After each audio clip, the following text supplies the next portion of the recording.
Hello guys. आज मैं एक ऐसी वेब सीरीज़ के बारे में एक्सप्लेन करने जा रहा हूँ जो मेरे हिसाब से इस साल की सबसे बेस्ट सीरीज़ होने वाली है। इस वेब सीरीज़ का नाम है सूजल द वॉर्टेक्स। यह एक तमिल वेब सीरीज़ है।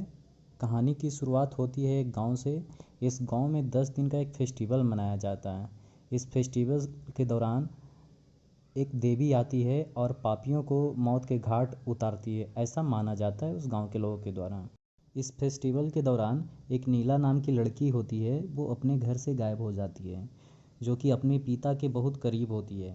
बेटियां हर बाप के करीब होती है कि नहीं। पिता के पिता यूनियन लीडर होते हैं एक फैक्ट्री का, जो कि उसी गांव में होती है।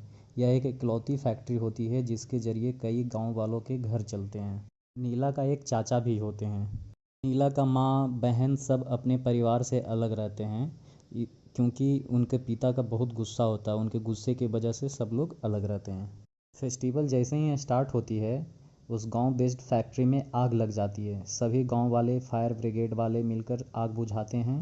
पिता जब घर आते हैं तो नीला को खोजते हैं, बट उन्हें लगता है कि वो किसी के यहाँ गई हुई है, क्योंकि उन्होंने रात में उन्हें डांट दिया था, क्योंकि वो एग्ज़ाम्स में मार्क्स कम लाई थी। तो उन्होंने डांट दिया था, तो उन्हें लगता है कि इस गुस्से की वजह से वो कहीं गई होगी। लेकिन जब कल होता है तो कल होकर जब छानबीन करते हैं तो सबसे पता चलता है कि वो किसी के यहाँ नहीं गई है, न अपने परिवार के यहाँ, न अपने दोस्तों के यहाँ, न माँ के यहाँ, किसी के यहाँ नहीं गई होती है। तो जैसे ही इन्फॉर्मेशन मिलता है उसके माँ और बहन को, वो लोग वापस अपने घर आ जाते हैं। जब नीला के पिता पुलिस में कंप्लेंट करने जाते हैं तो पुलिस वाले उसे ही पकड़ लेते हैं, क्योंकि पुलिस वालों को लगता है कि आग इसने ही लगाई है, क्योंकि वो आग लगने से एक दिन पहले उन्होंने धमकी दी थी हड़ताल के दौरान कि फैक्ट्री जला दूंगा। वे गांव वाले आते हैं और अपने लीडर को पुलिस स्टेशन से छुड़ा कर ले जाते हैं। फिर नीला की बहन आती है और वो एफआईआर लिखवाती है अपने मिसिंग सिस्टर को लेकर। फिर पुलिस सर्च करने में लग जाती है। फिर सर्च से पता लगता है कि एक लड़का था जो उसको परेशान कर रहा था सेटिंग करने के लिए। जब पुलिस वाले छानबीन करते हैं तो पता चलता है कि वो इंस्पेक्टर का ही बेटा था, जिसका नाम रेजिना है। रेजिना का ही वो बेटा था। सब गांव वालों को लगता है कि ये नीला के पिता से खुन्नस निकालने के लिए नीला को ही इसने किडनैप किया है। ये लोग आक्रोश में आ जाते हैं। बट फिर सक्करई नाम का एक सब इंस्पेक्टर होता है, वो छानबीन करने लगता है। तो छानबीन से पता चलता है कि वो दोनों अपने अपने दोस्तों के साथ ही वो भाग गए हैं, मुंबई भाग गए हैं अपने दोस्तों के हेल्प के थ्रू ही, क्योंकि वो एक दूसरे से बहुत प्यार करते हैं। तो अधीसियम जो रेजिना का बेटा था वो सब रिकॉर्डिंग रखे हुए था कन्फेशन के साथ। सच्चाई उसके दोस्तों को भी नहीं मालूम था कि वो लोग कहाँ गए हैं एक्चुअली में। फिर कहानी आगे बढ़ती है तो पता चलता है नदी में 2 डेड बॉडी मिलते हैं, जो नीला और अधीसियम का ही होता है। दोनों को गले काटे हुए थे और दोनों एक दूसरे से चिपके हुए थे। गाँव में तहलका मच गई। रेजिना और नीला के पिता गुस्से में बस यह जानना चाह रहे थे कि इन्हें मारा कौन है। हमें लगता है कि सुसाइड है, क्योंकि रिपोर्ट से पता चलता है कि नीला प्रेग्नेंट थी। तो लोगों को लगता है कि दोनों प्रेगनेंसी के कारण ही सुसाइड कर लिए हैं। भाई जब छानबीन कर रहा होता है तो उसे लगता है कि ये फैक्ट्री का ऑनर ही इन दोनों को मारा है। वो फैक्ट्री ऑनर का नाम रेजिना और नीला के पिता को जाकर बता देते हैं। फिर दोनों मिलकर उस फैक्ट्री ऑनर को किडनैप करते हैं और खूब मारते हैं, इतना मारते हैं कि अधमरा हो जाता है वो। फिर अचानक पता चलता है कि वो मर्दों में इंटरेस्टेड है। लगता है सबको कि सक्करई को लेकर, अरे तू क्या बनेगा रे ऐसा ही, जा रे बाबा जा, तू क्या बनेगा ऐसा ही, क्योंकि ये गलती सक्करई का ही होता है। फिर रेजिना और नीला के पिता सरेंडर कर देते हैं कन्फेशन करते हुए और जेल चले जाते हैं। इस साइड नीला की बहन जो नंदनी है वो मेंटली सीक रहती है, वो हॉस्पिटल में हॉस्पिटलाइज रहती है। लेकिन जब सक्करई हॉस्पिटल पहुंचता है तो पता चलता है कि नंदनी हॉस्पिटल से भाग चुकी होती है और किसी को मालूम नहीं रहता है कि नंदनी कहाँ गई है। पता चलता है कि फैक्ट्री में जो आग लगा था वो सबकी मिली भगत थी। वो गांव वाले और नीला के पिता रेजिना ये सब मिलकर उस फैक्ट्री में आग लगाए थे, क्योंकि फैक्ट्री 2 साल से घाटे में चल रहा था, ताकि बाद में इंश्योरेंस क्लेम कर सकें।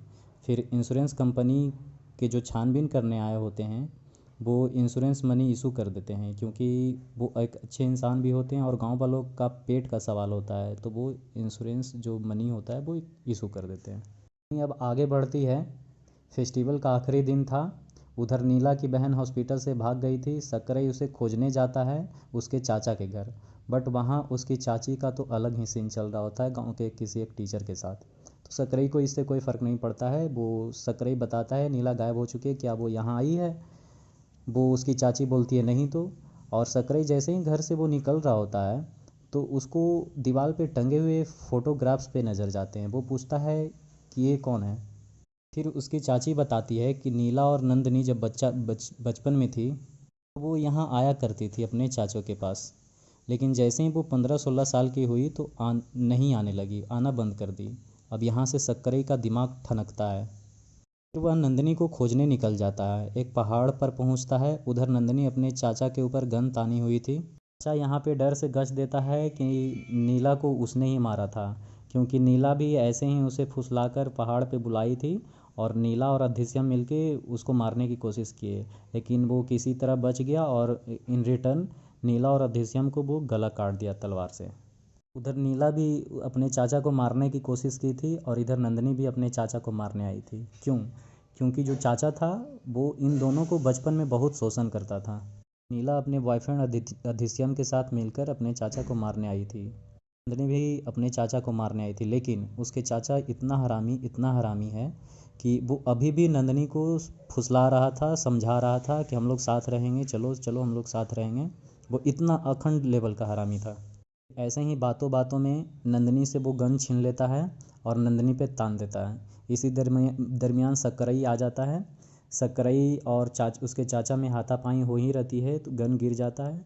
नंदनी वहीं गन उठाकर पूरा 6x6 अपने चाचा के सीने में उतार देती है। अब देवी अपने पापी को मार चुकी होती है। बच्चों, इस कहानी से हमें क्या सीख मिलता है? तो इस कहानी से हमें यही सीख मिलता है कि अपने बच्चों को संभाल कर रखना चाहिए और किसी पर भरोसा नहीं करना चाहिए और अपने परिवार के साथ मिलजुल कर रहना चाहिए, प्यार से रहना चाहिए। तो चलिए आज यहीं तक, फिर मिलते हैं नेक्स्ट एपिसोड में। वीडियो अच्छा लगा हो तो लाइक कर दें और चैनल सब्सक्राइब कर दें। और हाँ, इस सीरीज़ का ओरिजिनल फ़ील लेना चाहते हैं तो अमेज़ॉन प्राइम वीडियो पर यह वेब सीरीज़ अवेलेबल है, आप वहाँ पे जाके मज़ा ले सकते हैं। Bye bye.